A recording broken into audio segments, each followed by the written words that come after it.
So let's begin with making a use case diagram using star UML. For that purpose, we'll first select model. When you click on this model, then click on this add diagram. Now in this add diagram, we want to make use case, so we click on the use case diagram. So this way, the diagram which you want to make, you can select from the list. So click on this use case. Now when you select use case, you will see here various components which we can use in use case diagram will be shown over here. So let's say I want to create a use case diagram for online shopping system. So what is my use case subject? So rectangle is used for the use case subject. So I click on this use case subject. Here I can give the topic online shopping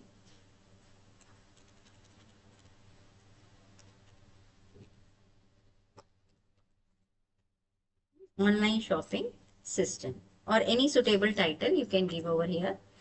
Now I want to take an actor, that is customer. So I'll select actor from here, a stick diagram you can. So actors are always placed outside the boundary. You can rename it by typing here customer, or if you wish that customer is a new user or a registered user, so you can generalize it always by double clicking. From here you can generalize it, or you can select from the left side tools. One more generalization I take here.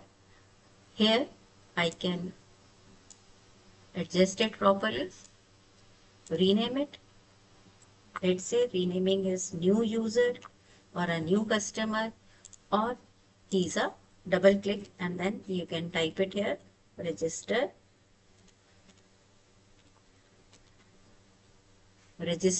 user. So once actor has been made,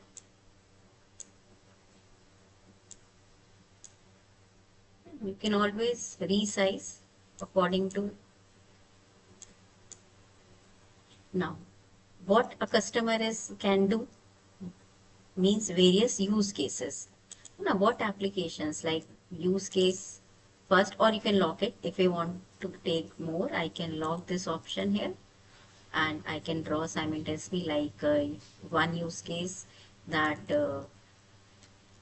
for the login. Another use case, let's say he can view various items. Then he can always make place orders. Customer can place order. Then customer can make payment. So these are the various use cases which are associated with a customer. This one is extra, so I'm going to delete it.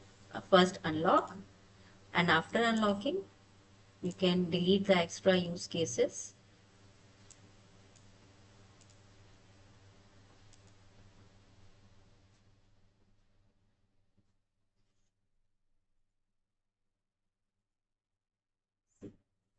We can align them properly by selecting them all, and then from this right side you can adjust them all together. This is align center. You click on this button and this will get aligned for you. So these are the various use cases which are associated with a customer, and this is just an example. You can have more cases accordingly. Now I am selecting them all just to align them properly. Similarly, you can draw the cases for the admin also. Like from here you can select another actor. You can make on the same side, or you may make it on the other side. Let's say the name you have given as admin, so I'll type here admin. Now what admin can do?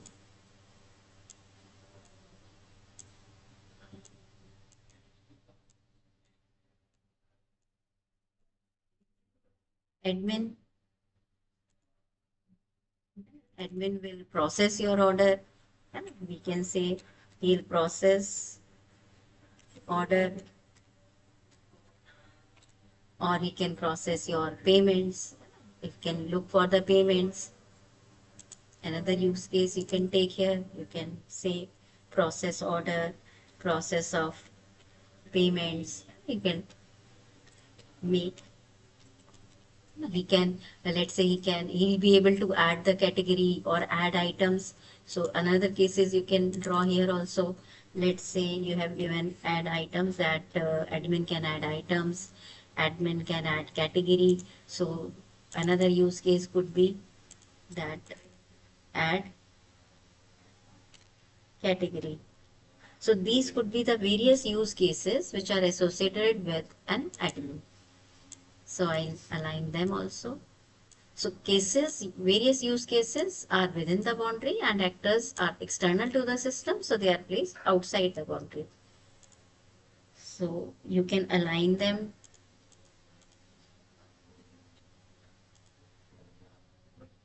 Now the next job is to associate them. That means with this association, customer is associated with login. Again, association, customer is login with view details. So this way you can make links. You can attach the actor with the various use case. Similarly, you can attach admin, process order, add category. So use case diagram is very simple to make. So just you should know what are the various elements and what is the role of each and every element.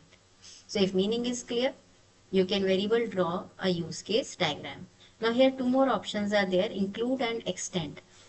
Include means that login, like login for login, it's necessary to write, enter your password, enter your username. So username and password are the necessary parts of login. So we can make here use case, let's say user name. Another use case I can make for password. Now these two are the compulsory things. So from here I can select include.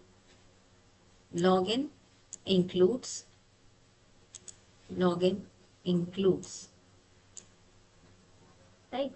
And exclude means like payment you can put, means something which is optional, like card pay. You can want to join, like payment is online or payment is offline, and by card or by internet banking. So you can make use cases with payment also, but there your link will be extend. Extend means something you can, which is not compulsory, but you, if you wish, you can add on. So then you have to link extend. So here is an example of making a use case diagram in Star UML.